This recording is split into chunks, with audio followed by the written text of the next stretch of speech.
ஒரு அமைதியான கிராமம். அந்த கிராமத்தின் நடுவில் ஒரு பழமையான கோவில் இருந்தது.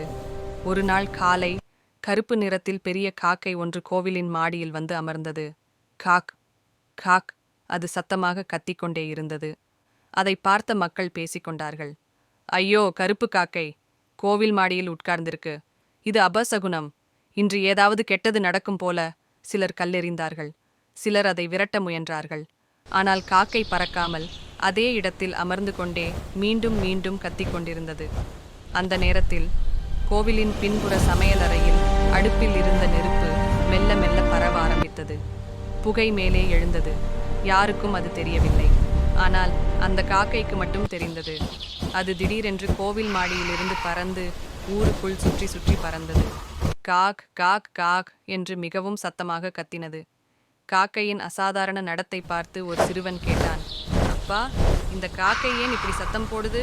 அவர்கள் பார்த்தார்கள். அப்போதுதான் புகை எழுந்ததை கவனித்தார்கள். தீ தீ என்று ஊரெல்லாம் அலறல். உடனே மக்கள் ஓடி வந்து தண்ணீர் ஊற்றி தீயை அணைத்தார்கள்.